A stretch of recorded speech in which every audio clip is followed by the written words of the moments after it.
Panibagong araw at panibagong chikahan na naman kasama ang ating dalawang boarders. Noong isang araw, salamat naman sa Diyos at okay na yung kumari natin na dinalaw natin sa ospital. Nakakahiya mang aminin pero ganito lang talaga sitwasyon kami nagkakasama-sama. Diyos ka! Dahil nga natanda na tayo, ayun, lumalabas na yung mga sakit-sakit natin. Hindi muna ako umuwi dyan, sabi ko sa mga friend of mine ko, ay maglibot-libot muna kami dito sa Tanawan. At dito nga po kami napadpad sa Japan Surplus.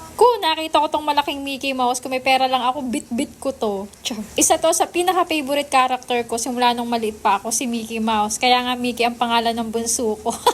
Char. Ipinatato ko pa nga yun sa braso ko, pero nung mga nagtagal-tagal na-realize ko hindi pala bagay sa akin, kaya pinatabunan ko na, naging rose na lang yung tattoo ko. Anyway, kahit wala tayong bibilhin, kapag minsan ka lang makalabas, ang sarap-sarap talaga maglibot-libot at magtingin-tingin, ano. After maglibot-libot, nagutom, kumain, et ito umuwi na. Nadata ko nga si Kuya Brent nakagayak na, abay manunood pala rin ng mga sini. Ang sosyal, nakapasok na sa sinihan, samantala ang ina magenda nyo at Papa Bernard, never pang nakapanood ng sini mo simula pagkabata. Totoo, seryoso, hindi pa talaga kami nakakapasok sa sinihan. At may isang bata nga dyan nagseselos kasi hindi siya kasama. Papanood din kasi nila horror, hindi daw pwede dun ang bata. Nako, di usapang pormahan na naman kaya yung tatay nila, akala niya bagay yung malaking tsinelas, mukha naman siyang si McDonald. Kasama niya mga pinsan niya at naka all black daw sila at talaga namang may costume pa.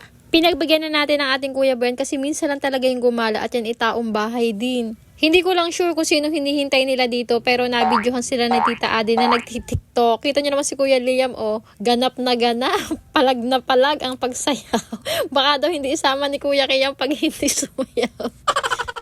Sorry na agad sa inyo, hindi ako nag-video niyan si Tita Adi. Sa totoo lang, gusto ko talaga silang i-content kaso mahihain yung mga pamangking kong iba kaya si Kuya Brent na lang talaga. Kahit naman si Kuya Brent pag nasa labas, mahihain din talaga yan. Sa mga magtatanong ay pinsang buo po yan lahat ni Kuya Brent. Wala pa po siyang nililigawan, torpe pa ata ang Kuya Brent natin. Char. Minsan tinanong ko siya kung may nagugustuhan na siya. Wala pa daw. Sabi ko, hindi ka pa makakapanligaw. Sabi niya, hindi naman mama yung minamadali. Mabilis lang yung kapag ginusto ko. Uy, ang yabang Akala mo naman talaga magkaka-girlfriend agad pag ginusto. Ang masama nung pag hindi siya gusto ng gusto niya. Ito yung sinabi ko sa inyo, ibinalik namin siya kinabukasan sa barbero kasi ayaw nga namin yung kinalabasan ng gupit niya nung kahapon. Modern mullet.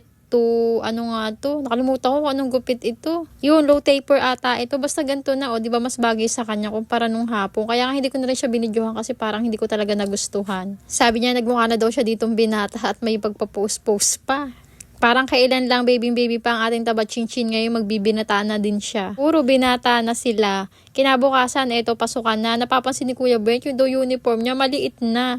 Hala, oo nga, parang ngayon wala napapansin yung paglaki ni Kuya Brent, parang ang bilis. Samantalang noong unang pasukan, tingin ko ay kasya pa sa kanya mga uniform niya, kaya isang beses ko lang siya binili, pero ngayon mga bitin na. Napansin ko rin talaga sa kanya na matangkad na rin siya sa akin. May pagselos pa nasasabihin na, si Mickey lang naman kasi lagi ang binibili mo, kala mo naman hindi ako lumalaki. Ganun lagi ang sasabihin niya. Sa kanilang dalawa, siya po talaga ang seloso at hindi si Mickey Boy. Parang gusto niya, baby-bihim pa siya. Siya paano nga naman magkaka-girlfriend pa yan? Mama's boy. Char. Hindi Kaya nga minsan po, hinahaya ko na talaga siya lumabas at hapunin man lang. Siyempre, yun nga lang kapag gabi, inialala ko rin kung nasaan nakagaya kagabi. Naku, gabi na yan umuwi. Yung pala kasama ng mga kaibigan na masyal daw at kumain sila sa, ewan ko kaninong bahay yun, pero may video naman. Daldal! Bye!